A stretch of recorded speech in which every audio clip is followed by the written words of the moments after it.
여러분 절망에 익숙해졌던 내 모습이 있다면, 패배에 길들여져 갔던 내 모습이 있다면 박살내버리시고 다시 승리를 꾸시며 오히려 귀한 사명의 심장 회복하고 돌아가시길 주여 축원합니다. 그때 여러분 어떻게 이 패배감을 끊을 수 있느냐? 제가 그때 문득 생각난 게, 내가 여기 왜 왔더라 이거예요. 여러분 사명의 심장이 다시 뛰면 반드시 여러분 목회는 회복이 돼요. 그냥 길들여져 가던 제가 갑자기 생각나 기도하다가, 그래 내가 여기 뭐하러 하지? 하나님 시퍼렇게 살아계신 거 이거 증명을 하겠다고 와놓고선 내가 여기서 무너지고 망하면 우리 하나님의 조롱거리 되겠다, 우리 하나님의 모독거리, 하나님의 간증거리가 아니라 하나님의 조롱거리 되겠다는 이 두려움이 나를 그냥 가만히 있지 못하겠더라. 그래 내가 여기서 가만히 있지 말고, 안 온다고 앉아서 징징거리지 말고 나가서 뭐라도 찾아보자. 그때부터 미친 듯이 나 동네를 돌아다니는데 아무도 저를 만나주지 않아. 그러니까 부담스러운 거예요. 시골교회 개척교회 전도사걸 다 하니까 부담스러워하는 거예요. 그러니까 내가 만날 수 있었던 사람들은 두 부류예요. 아무것도 모르는 선입견 없는 어린애들, 그리고 중증의 알코올 중독자로 버려진 자들. 여러분 소망 없어 보일 때 여러분 사람들이 여러분 그 안에 예수님이 계실 수 있는 거예요. 여러분 그런 자들을 바라보시길 바랍니다. 그때는요 제가 얼마나 힘들게 살았냐면 2004년 1월 1일부로 제가 목회를 시작하면서 하나님께 서원을 드린 게, 하나님 이제 제가 주의 종이 돼 목회자가 되었으니 이제 하나님께서 보내신 그 양 젖으로만 내 배를 채우겠습니다. 그 어떤 것으로도 내 배를 채우지 않겠다고 하나님께 서원을 한 거예요. 왜? 내 모습이 불안하고 두려운 거예요. 못 믿어본 거예요. 내가 힘들고 어려울 때 하나님만 바라보고 기도줄 붙잡고 승리해야 될 제가, 사람이 나약하고 연약한 상황이 그렇게 되면 하나님 바라보도 내 시선이 비굴하게 구질구질하게 사람 바라볼까봐, 기도줄 붙잡아야 될 내 손이 전화통 붙들고 있을까봐 그게 싫어가지고 2004년 1월 1일부터 제가 하나님께서 전 약속하면 무조건 지키니까 하나님께 서원을 해버린 거예요. 배수의 진을 치고 날 못 도망가게. 우리 집안이 다 잘 살아요. 우리 누나 여동생 다 잘 살아서 그 집 11조만 보내도, 우리 누나 일본에 50평 넘는 복층 아파트를 갖고 있어요. 여기 참 안 놀래. 하여튼 한국에서 50평 아무것도 아니겠지만 여러분 50평 넘는 아파트는 프로야구 선수도 못 살아요. 일본에서 우리 두 가정, 누나 매형, 내 동생, 여동생 남편 뭐라 하여튼 그놈 하여튼 그 4명이 11조만 보내줘도 웬만한 교회 자립이 돼요. 그러니까 그게 무서운 거예요. 한번 사람의 손이 타기 시작하면 하나님 역사는 걷어가시기 때문에 내가 내 스스로를 못 믿어서 그냥 하나님께 배수의 진을 쳐버리고 10원 한 장도 가족들의 도움도 안 받겠다고. 그래서 말이 멋있지 6년 동안 저는 가족들하고 연도 끊고요. 제 목회 현장에 이제나 내려오시지 6년 동안은 가족들도 못 내려오고, 왜냐하면 내가 밥 굶는 모습을 보여주기 싫어서 저는 밥 굶는 게 일상이었어요. 밥 먹듯 밥을 굶었으니까. 내가 하루 굶고 금식해서 기도하면 우리 집사람이 한 끼를 더 먹을 수 있으니까. 우리 집사람은 고신측에서 26세 저한테 선보고 딱 선본 날로부터 한 달 반 만에 저한테 시집을 왔어요. 제가 이렇게 치명적인 매력을 갖고 있는 사람이에요. 한 번 만나면 손이 발발발 떨린다 보고 싶어가지고. 난 실은요 우리 교단이 장가를 안 가면 목사 안수를 안 준다는 거예요. 그래서 할 수 없이 나는 지금도 믿어지지 않는, 어떤 때는 내가 시골에서 이렇게 있으면 내가 여기 살고 있는 게 믿어지지 않을 때가 있어요. 저는 굉장히 도시적인 걸 동경하는 사람인데, 저는 쇼핑도 굉장히 좋아하고, 근데 어때 시골에 이렇게 있을 때 내가 막 내 자신 되게 웃기고, 어떨 때 또 내가 선을 봐서 결혼한 게 믿어지지 않아요. 저는 굉장히 로맨티스트예요. 그래서 저는 대학교 다닐 때도 그 소개팅 미팅 한 번 안 했어요. 저는 인위적인 짜맞춤 만남을 싫어해서 저는 굉장히 기대하고 사모했던 만남 이런 걸 딱 하다가 따라라라라라 이런 거 있잖아. 막 이런 만남을 기대하고 사모하면서 미팅 한 번 안 하고 기다렸는데, 글쎄 목사 안수를 받으니까 총각은 안 준다고 해서 내가 빨간 띠 두르고, 제가 또 정외과 또 사회적대 불만 세력, 내가 그 옛날 정대협 의장단 출신이요. 그래서 빨간 띠 두르고 가가지고 총회관에서 사도 바울도 독신이었다 근데 아무도 날 신경 안 써줘. 그래서 목사 되고 싶은 욕심에 사로잡혀 난생 처음 선이란 걸 본 게, 내 인생 최초이자 마지막 선이 그 여자예요. 해운대에서 커피숍에서 딱 만든 그 유명한 커피, 사람들 많은데 딱 들어갔더니 우아하게 커피를 딱 드시고 있더만. 딱 근데 주머니에 16,000원 있는 거예요. 그 돈도 다 쓰면 안 돼. 밥을 굶고 살 때라 이 돈 다 근데 16,000원으로 여자를 어떻게 꼬셔? 그래서 에이 우리가 내 스타일로 가자. 제가 약간 나쁜 남자 스타일로. 그래서 딱 들어갔죠. 그랬더니 앉는 사람이 앉아. 예, 앉아. 자 기도합시다. 그랬더니 예? 처음 만났는데 그냥 통성명도 안 하고 자 기도합시다. 주여. 이 여자가 저한테 주신 여자가 맞다면 전 개척해서 시간도 없사오니 시간 낭비 말게 없이고, 열정 낭비 말게 없이고, 돈도 없사오니 돈 낭비 말게 없이고, 기도가 끝나는 순간 저한테 좋아 죽게 하옵소서, 예수 이름으로 기도합나이다, 아멘. 딱 눈을 뜨고 나니까 얼굴이 싹 빨개져가지고, 고신측은 이런 거 되게 싫어하거든. 이게 우리 첫 만남이에요. 그랬다 기도 끝나자마자 뭐 얼빠져 이렇게, 저기 나한테 전화하지 마. 예? 그래. 연락은 내가 한다. 딱 난 그냥 나와버렸지 그냥. 그랬더니 나중에 듣게 된 얘기인데, 내가 저놈을 다시 만날 일도 없겠지만 저거 다시 만나면 죽여버린다 그랬대. 자기는 막 커피 막 정리해서 나오니까 사람들이 자기를 다 미친 여자 취급하는 거예요. 이 사람 갑자기 뭐 한 놈이 들어오더니 막 기도를 확 하고 살아요. 그 5분 만났어요. 5분. 첫 번째 선에 5분 만나는데 3분은 눈 감고 있었고 2분 눈 뜨고 있은 거예요. 그리고 그날부터 금식기도 들어가서 일주일 만에 응답을 받고 제가 전화해서 주께서 오라 하십니다. 그러니까 여러분 보세요. 5분 만나고 한 번도 만난 상태가 없이 전화로 결혼 승낙을 내가 해줬지. 그리고 딴딴따단 주례 앞에 쓴 게 한 달 반만이요. 그날 결혼식장에서 만난 게 4번인가? 5번째 얼굴 보는 걸로는 4번인가 5번째 보는 거예요. 그러니까 지금도 좀 헷갈려. 우리 집에서는 잘 찾는데 이렇게 섞어놓으면 잘 못 찾아. 여러분 이렇게 해서 결혼했던 여자가 26이면 얼마 어립니까? 완전 애 아닙니까? 그러니까 막 그냥 그 어린 그 자매가 그냥 아기를 가져가지고 막 우리 집사람도 배가 크게 불러요. 그러니까 그 큰 배를 끌어안고 우는 모습을 보니까 얼마나 기가 막힌지. 오늘 이상한 소리가 들려서 문을 열어보니까 사역자 남편한테 우는 모습 보이는 게 미안했던지 맨날 사역의 의지를 꺾는 것 같으니까 만삭의 배가 고프다 못해 막 배가 틀어지게 아프대요. 배를 막 끌어가고 저한테 안 들키려고 입을 틀어막고 막 울고 있는 거예요. 배가 고파서. 그 모습을 보는데 막 얼마나 내가 가슴이 사무치던지 문을 팍 닫고 막 정신없이 뛰어 올라온 강대상에서 내가 엎드려 있더라고. 내가 그날 불평하고 원망했으면 절대로 제가 이 자리에 없어요. 여러분 사랑하는 우리 귀한 사장님들, 절대로 목회 중에 힘든 일이 있어 목구녕까지 이런 비판적인 불평의 이야기가 터져나와도 절대로 입 밖으로 내지 않길 바랍니다. 너희 말이 내 귀에 들린 그대로 행하리라 하신 주님의 말씀 믿으시고요. 정말 항상 우리 아버지가 목회를 40년 하시고 아들이 대를 이어 목회를 하는데 얼마나 가르쳐주고 싶은 게 많겠어요. 아무것도 관여하지 않고 제 목회 아무것도 가르쳐줄 게 없대. 딱 하나, 이거 하나만. 돌아가시진 않았지만 유훈처럼 하나만 딱 끝까지 지키라고 하나님 말씀이 있어요. 그럼 얼마나 엑기스 중에 엑기스겠어요. 그죠? 40년을 목회하신 분이 엑기스를 모아서 딱 한 줄로 저희 목회를 이끌어 주시는데 딱 그 한마디가 알려줄까요? 알려줄까 말까. 그 한마디가 이거예요. 안 목사, 죽을 때까지 감사하며 사시게. 죽는 날까지 감사하며 살고 절대로 감사치 않는 자들과 한 배를 타지 말라. 하나님 감사치 않는 자를 복 주신 법이 없으니 그런 자들과 함께 중요한 의사결정이나 인생이 중요한 걸 함께 나누면 반드시 함께 망한다. 그러니까 저는 아직도 이게 원칙이에요. 어떤 더 좋은 프로그램이나 더 좋은 시스템이 도입되고 프로그램이 가동되고 테크닉이나 노하우를 전수받고 가려고 하면 반드시 실패해요. 여러분 이 시대에 무슨 프로그램이 있고 테크닉이 있어요? 스킬과 노하우. 여러분 오셔서 강의하신 분들 전 뭐 들어보지 못했지만 본질에 충실하라 뭐 이런 얘기 하실 거예요. 그죠?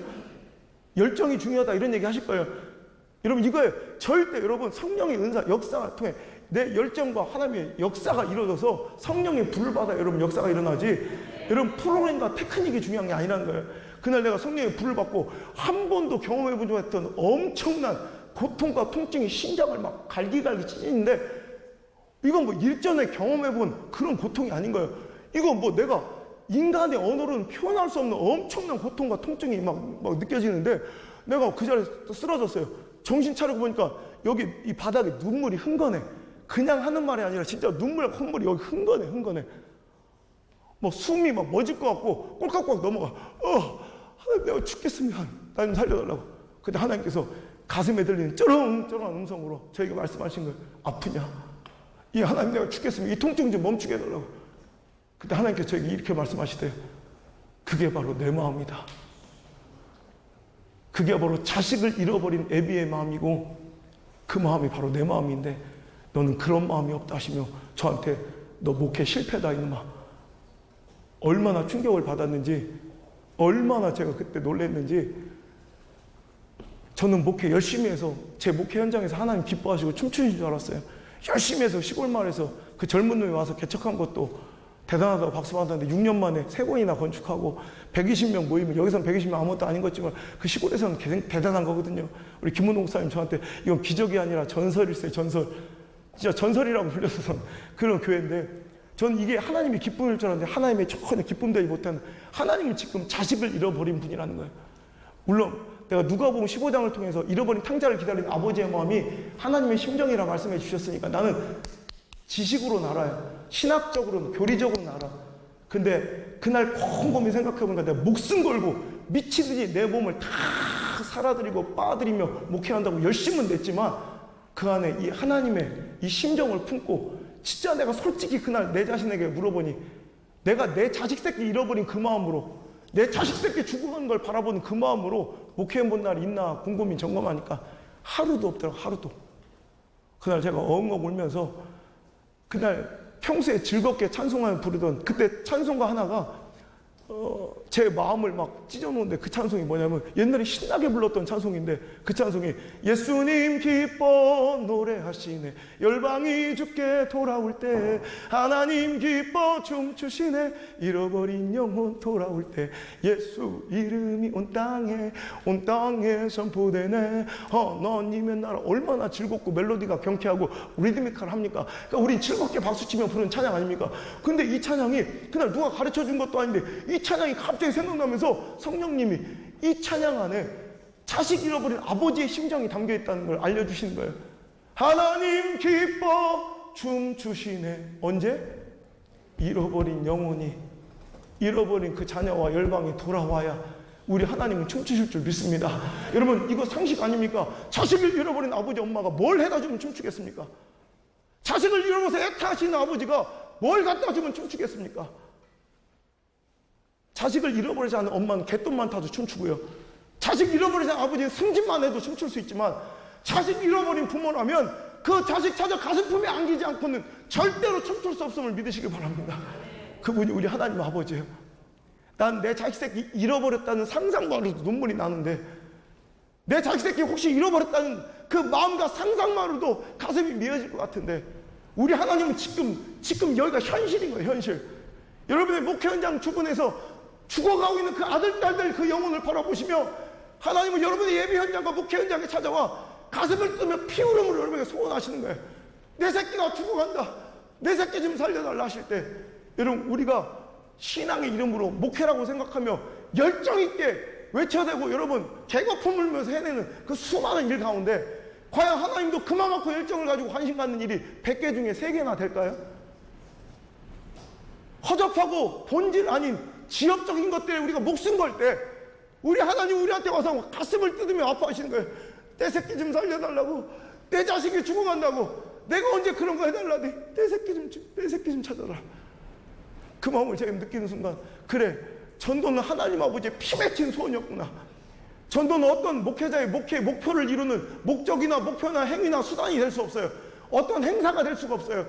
전도는 이 쓰레기 같고 버러지 같은 이 종을 살리신, 나를 살리신 우리 아버지, 우리가 맨날 아버지 아버지 부르며 찬양하고 기도하고 경배하는, 내가 너무 사랑한다고 고백하는 그 아버지의 피 맺힌 소원이며 피절기의 울음소리인 줄 믿으시기 바랍니다. 생명을 다루는 작업이에요. 여러분, 생명을 다루는 작업은 어떤 제도나 시스템으로 할 수가 없어요. 여러분, 만약에 병원이 어떤 공장처럼 시스템화돼서 딱 오면, 자, 지금 요즘에 최근에 많은 증상 중에 열나는 사람과 설사하는 사람이 있어요. 자, 열나는 사람은 A, 설사하는 사람은 B, 그 다음 왔던데 그 중에서도 오한이 있는 사람은 A, B. 여러분, 제도화시켜서 여러분을 만나는데, 의사가 나오지 않고 제도화시켜서 프로그램 해가지고 마지막에 이런 사람은 이렇게 조제해 가세요. 물론 거의 대부분 맞을 수도 있어요. 하지만 이건 끔찍한 일이에요. 왜? 생명을 다루는 일은 절대로 제도화해서는 안 돼. 프로그램을 해서 안 돼요. 근데 지금 온갖 난무하는 전도에 관련된, 우리 사장 목사님들이 교회가 너무 전도에 애절하고 절박하니까 그것을 이용해 여러분 상업처럼 난무하는 수많은 전도의 무슨 비법과 탁월한 노하 같은 이런 장사 속들이 여러분 교회를 더 연약하게 만드는 거예요. 뭔가 돈만 내고 그 시스템을 도입하면 1단계, 2단계, 3단계, 4단계 때 부흥이 빵빵빵 터질 것처럼 한번 해봐요. 되나 그게? 이런 진실로 여러분, 이 하나님의 심장이 우리 안에 이식돼야 합니다. 자식 여러분 아버지의 심장이 내 안에 이식되면 그 통증이 내 안에 진짜로 느껴지면 여러분 그때부터 전도는 무조건 돼요. 자식 잃어버린 아버지가요, 자식 잃어버린 엄마가 자식 잃어버렸다 찾기로 잘 찾기로 소문난 엄마 아버지 데려다가 세미나하고 이제 이렇게 한번 찾아볼까 계획 세워서 나가서 찾아요. 몇 날 며칠 우리 한번 대대적으로 한번 우리 아들 찾아보자. 그래요. 막 준비해서 그날 막 해가지고 대대적으로 그날 찾아요? 그렇지 않아요. 자식 잃어버린 순간부터 애가 닳던 심정으로 자기가 할 수 있는 모든 걸 총동원해서 목숨 걸고 찾는 게 자식 잃은 부모의 마음일 텐데 그게 우리 하나님의 마음입니다. 영혼을 그렇게 찾는 아버지의 통증이, 여러분 이번 세미나를 이번 집회 특강을 통해서 하나님의 이 통증이 내 심장에도 애절하게 느껴지면 성공이고요. 하나님이 잃어버린 자식을 향해 흘리신 그 피눈물이 내 눈동자를 통해서 흘려지게 된다면 여러분 그것만으로도 축복인 줄 믿습니다. 우리 잃어버렸던 하나님 아버지의 그 심장을 여러분 이 시간 이식받고 돌아가시길 바라고요. 하나님의 그 피절귀의 울음소리가 여러분 영의 귀가 열려 들려지길 바라고, 영의 눈이 열려서 하나님 바라보신 그 영혼들이 바라보지길 바라고, 하나님의 그 피눈물이 내 눈동자를 통해서 흘려지길 주 여러분 축원합니다. 그러고 나가서 내려가셔서 여러분의 목회 현장으로 돌아가시면 맨날 우리 교회 앞을 왔다 갔다 하는 폐지 주는 할머니가 그냥 할머니로 이제 안 보일 거예요. 우리 빌라 옆에서 소리 지르고 술만 처먹으면 막 소리 고래고래 지르는 그 골칫덩어리 김씨 아저씨가 그냥 김씨 아저씨로 안 보이고, 이제 우리 교회 다닌 여집사님 남편 아이고 이제 교회 안 다니는 거 핍박만 해서 11조 내는 거 핍박만 해도 얼마나 감사해.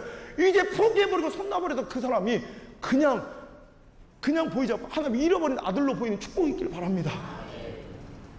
이 마음이 이식되니까 여러분 자식 잃어버린 아버지의 마음만 이식되면 그때부터는요 가능성, 확률, 통계, 분석, 내 상황, 처지의 논리가 개입되지 않아요. 자식 잃어버린 아버지는 가능성, 확률 이런 거 따지지 않아요. 여러분 여기 고속도로 다니다 보면 그런 분들 그 이제 1톤짜리 트럭에 자기 딸내미 사진 이렇게 붙이고 다니시는 분 보셨죠? 그 아버지 26년째 딸 찾고 계신 분. 제가 얼마 서해안고속도로에서 제가 하도 많이 돌아다니니까 그분 자주만, 그럼 내가 이번에 차가운 음료수하고 이렇게 샌드위치 사서 드리니까 고맙다고 그러시면서 그래도 그 얼굴엔 슬픔이요. 뭘 해준다고 그분이 춤추겠습니까? 뭘 한다고 그분이 진정으로 기뻐하시겠습니까? 그래서 어르신 언제까지 계속 하실 겁니까? 했더니 둘 중에 하나래. 찾든지 내가 죽든지. 내가 가슴이 확 그 말을 쓰는데 내 가슴이 확 미어지더라고요. 자식 잃어버린 사람은 확률, 가능성 잃어버려. 여러분 26년 동안 못 찾은 딸내미를 오늘 나가면 그분 찾을까요? 못 찾을까요? 자, 확률로만 보세요. 오늘 찾아요? 못 찾아요? 어려운 질문이에요? 여러분 100만 원 한번 걸어보세요. 어디다 걸릴 거예요? 찾아요? 못 찾아요? 못 찾죠. 여러분 뇌가 있는 사람은 전 세계 70억이 다 못 찾는다에 걸어. 누구나 인정하고 받아들인 수용하는 이 확률을 전 세계에서 딱 2명만 수용하지 못해. 전 세계에서 2명만 못 받아들여. 누굴까요? 예, 그 부모요. 그 자식 잃어버린 엄마 아빠는 절대로 그거 못 받아. 그 확률 인정 안 해. 그런 소리 하지 말아요. 내 새끼는 무조건 찾아요. 내 새끼는 무조건 찾아요. 그러면서 오늘도 할 일 없어 소일거리 삼아서 할 일 없으니까 나가는 게 아니라 오늘도 꼭 그 딸 만나겠다는 소망 가지고 나가시는 그분들입니다. 그 마음이 우리에게 이식되길 바랍니다. 여러분 그게 저와 여러분 살신 아버지 하나님의 마음인 줄 믿습니다. 그 하나님 아버지 진정으로 춤추게 할 수 있는 유일한 목회는 그 하나님이 잃어버린 아들, 딸을 건져드리는 그 작업밖에 없음을 믿으시고요. 오늘도 여러분 이제 이 집회 마치시고 돌아가시면 여러분 근처에서 하나님의 피 맺힌 소원들이 죽어가고 있어요.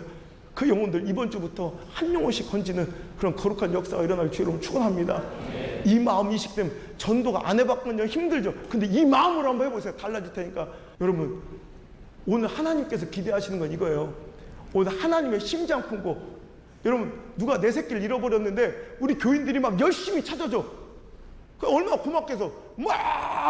내 교인들이 막 내일처럼 찾아서 너무 고마워서 끼니도 걸은 우리 교인들 미안하고 고마워서 옥수수를 삶아서 이거 욕이라도 하려고 딱 하는데 들어버린 거야. 귀를 들으니까 그 사람들이 속삭거리고 있는데, 야 진짜로 줄까? 진짜로 그 목사님 아들 찾으면 500만 원 준댔지? 알고 보니까 내 아들의 생명에 관심이 있는 게 아니라 내 아들한테 걸려있는 현상금에 관심이 많아서 그렇게 열심을 부리며 찾고 있었던 거예요.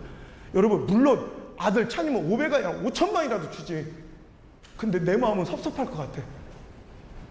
나는 지금 내 새끼가 죽었는지 살았는지 생명이 달려있는 문제라 밤잠을 못 자고 밥도 한 끼 못 먹고 내가 살고 있는데, 그때 내 새끼 찾아준다고 고마웠던 그 사람들 알고 보니까 그 아무것도 아닌 허접한 내 새끼 목에 걸린 그 상금에 돈에 관심이 있었다면 찾아주는 게 고마운 것보다 섭섭하고 서운할 것 같아. 이게 오늘 한국교회 전도의 모습은 아닌가. 어느 순간 인본주의적 목표와 목적이 전도의 목적이 돼버려서 일신상의 유익과 성공을 위해서 전도하고 있는 우리들의 모습은 아니었는가. 하나님의 마음이 인식되길 바랍니다. 그럼 똑같은 전도지, 똑같은 모습을 가서 전도를 해도 기적 같은 일 써버려. 내가 한 번 또 얘기해. 3년 6개월 동안 개척하신 목사님이 변화가 없는 거예요. 처음 개척 멤버 사모님, 권사님 앉혀놓고 애들 앉혀놓고 5명 계속 예배를 지하에 있는데, 저 신탄진에 있는 교회, 신탄진 대전인지 할 때 그쪽인데, 제가 작은 교회 무료 집회할 때 만났던 분이, 내가 하도 많이 목사님들 만나니까 다 기억을 못해. 근데 그분은 내가 기억을 한 이유가 너무 잘생겼어. 야, 목사가 저렇게 생기면 반칙 아닌가 싶을 정도로 잘생겼어. 난 나만큼 잘생긴 사람 그게 찾기 힘든데. 너무 잘생겼어. 근데 내가 그분을 기억하는 게 잘생겼는데 너무 어두워, 얼굴이. 아니, 저렇게 잘생긴 분이 어찌 이렇게 어두울까. 그래서 내가 그분을 기억하는데 몇 번 계속 보여. 나중에 수원에서 집회하고 있는데 그분이 거기까지 찾아오셨어. 근데 저한테 뭐 하실 말씀 있다고 해서 내가 면담을 해드렸는데, 그분 얘기가 그렇더라. 자기가 3년 6개월, 자기는 너무 잘생겨, 얼마나 인기가 많았겠어요. 큰 대형교회에서 부목사 생활할 때. 그러니까 자기 개척만 하면 막 보란듯이 일어날 줄 알았대. 근데 안 되는 거예요. 그래서 이제 막 절망하고 포기하고 하려 했을 때, 제 신문에 제가 나온 사진을 봤는데, 제가 왜 신문에 구미로 가끔씩 이렇게 이런 사진 봤어요 혹시? 너무 그게 짜증이 나더래. 되게 어린 놈이 너무 당당해 보이는 그 모습이, 난 이렇게 힘든데 저 새끼는 뭔데 저렇게 당당할까. 그래서 세미나에 무료니까 한번 와본 거예요. 근데 이제 그분 되게 학구적인, 스마트 하더라고. 딱 노트북을 딱 피고 그냥. 근데 뭐 쓸 게 뭐 있어야지. 그거 쓸 거 하나도 없잖아요. 아까도 볼펜 틀었다 놨대. 그냥 뭘 쓸 거예요? 뭘 쓸 거예요 도대체? 그러니까 딱 닫더라고. 그러면서 또 똑같다. 제가 항상 본질에 충실해야 된다. 불 받아야 된다. 계속 그 얘기만 하니까 됐다. 그러고 딱 닫았는데, 이제 점심만 먹고 얼른 가려고 그 마음을 딱 갖는 순간 갑자기 제가 막 눈물을 흘리더래요. 그날 성령의 감동을 했어요. 제발 여기 오셨으니 마지막 시간까지, 제가 3시, 작은 교회 무료 그 세미나를 오전 10시부터 3시까지 하거든요. 제발 3시까지 남아 있어달라고, 3시까지만 반드시 있어달라고. 내가 막 애고를 했어요. 그러다가 끝까지 마지막에 불만 받으면 된다. 제발 끝까지 있어달라고. 그러다가 제가 갑자기 성령의 감동으로 노래를 불러보는 거예요. 은혜 받으러 왔다가 밥만 먹고 가지요. 그랬더니 거기서 기분이 확 나빠지더래. 자기 마음을 들킨 것 같더라는 거예요. 밥만 먹고 딱 가려고 하는데 밥만 먹고 가지요. 그랬더니 들어서 자존심 들킨 것 같아서 할 수 없이 또 앉아 있었대. 근데 3시에 불을 받은 거예요. 진짜 집회 끝나는데 자기 표현이에요. 불을 받았대. 그러고 와서 똑같은 전도지를 들고 똑같은 자리에 서서 전도를 하는데 기적 같은 일이 벌어지더래요. 그 주에 사람들이 그 지하 교회로 막 내려오기 시작하는데, 자기가 보면서도 믿을 수가 없더래. 그리고 개척교회는 오더라도 실망하고 개척교회 그 허름한 시설에 또 이렇게 분위기에 다 나가버리는데, 그 주에 2가정이 등록을 해버린 거예요. 3년 반 동안 안 되는 게. 그더니 그때부터 열심히 여러분, 하나님은 시퍼렇게 살아계시고 오늘 이 시간에도 역사하고 계신 줄 믿으시길 바랍니다. 여러분, 목회 왜 하십니까? 잘 먹고 잘 살려고 하는 거 아니잖아요. 제가 고속도로를 하도 다니까 1년이면 7, 8만 킬로를 타요. 차를 막 이렇게. 고속도로 휴게소가 거의 저희 집 같죠. 그러니까 고속도로 휴게소에서 유행하는 노래들이 있어요. 그러니까 그건 듣기 싫어도 오줌 들 때 계속 들어야 될까 자꾸 외워져. 요즘에 흐름이 쫙 있는데, 얼마 전까지는 그거에서 내 나이가 어때서? 야야야 내 나이가 어때서 사랑하기 딱 좋은 나이. 오줌도 다 배운 노래 이게. 근데 한참 지나가 또 요즘에는 그 100세 인생 알아요? 100세 인생? 몰라요? 신령과 진정으로 성경만 보시는 거예요? 나도 그랬어요 그때. 화장실 오면 100세 인생 노래가 너무 많이 들려. 하도 우리 수행비서가 요즘에 저게 인기 있는 노래라고 그래서 뭔데 이렇게 사람들이 인기 있어. 그래서 가사를 찾아보고 들어봤더니, 들어봐, 세상 거지 같대. 갈 때 되면 갈 테니 재촉말 나타내라 막 짜증을 내기 시작하더라고. 2절로 가니까 결론이 나오는데, 결론은 뭐냐면 한 150살쯤 가겠다는 얘기더만 결론이. 여러분 이 노래 들으니까 막 눈물 나요? 여기 앞에 막 눈물 흘리신 분들 많은데 여러분 이 노래 들으니까 눈물 나요? 막 은혜 받아요? 정말 그지 같죠? 멜로디가 좋아요, 가사가 좋아요. 근데 세상 사람들은 이게 은혜가 된대. 그래, 왜 그럴까? 가사가 공감되는 거예요. 세상의 가치관과 맞는 거예요, 이 노래가. 근데 우리는 세상의 가치관과 안 맞으니까 이게 은혜가 안 되는 거예요. 여러분 세상 사람들 이렇게 못 간다고 전해라. 난 못 간다. 어떻게든 살려고, 잘 살려고 사는 사람이 세상 사람들이라면 우리 조혜종은 여러분 그런 사람들이 아니잖아요. 우리는 못 간다. 잘 살아보려고 사는 사람, 우린 죽으려고 사는 사람이에요. 그래서 사도행전 20장 24절의 말씀처럼 내가 달려갈게 주께서 주신 그 사명, 복음을 전하니 이랬는데 생명도 아끼지 않겠노라고 그냥 예루살렘으로 사도 바울이 내려가면 죽을 걸 알면서도 그 길을 담대하게 떠나는 사도 바울이 송별식이라 예배소에서 장로들 앉혀놓고 나 이제 다시는 당신들 못 볼 거예요. 나 이제 죽으러 가요. 아 그럼 우리 같으면 엄마야 큰일 날 뻔했네. 죽을 뻔했네. 그럼 안 가잖아 예루살렘에. 죽을 걸 알면. 근데 사도 바울은 죽을 걸 알면서도 너무 담대하게 난 이래. 세상 사람들은 100세 인생 못 간다고 전해라 해. 흥분할 때, 은혜 받을 때 우리 목회자들은 100세 인생이 아니라 사명 인생 곧 간다고 전해라. 하나님 부르시는 그 길이란 목숨 바쳐서 그냥 가려고, 어디든 가려고, 여러분 죽으려고 사는 우리들인데, 여러분 이양 주의종으로서 목회하실 때 정말 하나님 기뻐하시는데 목숨 한번 걸어보고 못할 게 뭐 있어요? 까짓거 무릎이라도 꿇고 그냥 엎어져 누워서라도 여러분 이번 주부터 한 영혼씩 다 전도해서 하나님 품에, 여러분의 예배 현장에 하나님 품에 안겨드리면 하나님 기뻐서 덩실덩실 춤추시는 아름다운 모습을 우리 제당에서 여러분 주님 다시 오실 때까지 이어지고 보게 될 줄 믿습니다. 2010년 4월달 그날 은혜 받고 그날부터 제가 엉엉울며 하나님께 소원드리게, 하나님 우리 교회 오셔서 춤추세요. 내가 어떻게 됐든 하나님 잃어버린 아들, 딸들 만나게 해드릴게요. 주일마다 지금까지 6년 넘게 한 주도 안 빼놓고 전도해서 앉혔어요. 보고마을이 3%도 안 되는 그 시골 마을에서 어떻게든 데려다 앉혔어요. 지금까지 한 주도 안 빼놓고. 그래서 한 10명 데려오면 그중에 9명은 난생 처음 교회 나온 사람들이에요. 이번 엊그제도 주일날도 4명이 왔는데 그중에 3명이 난생 처음 교회 와본 사람들이에요. 그런 사람들로 여러분 데려오려면 얼마나 힘든지 알아요? 그런 사람들 한 100명 데려오면 그중에 한 10명 남을까 말까요? 그런데도 끝까지 그렇게 매달려 전도하고 그분들 섬겨서 지금 우리 교회는 400~500명이 모여서 매주 예배드리는 그 시골에서 한국교회, 작은교회 희망이 되는 그런 교회로 부흥하고 있습니다. 건축을 하면서도 그냥 순탄하게 아름답게 하나님의 살아계심을 온천한 만방에 드러내고 있습니다.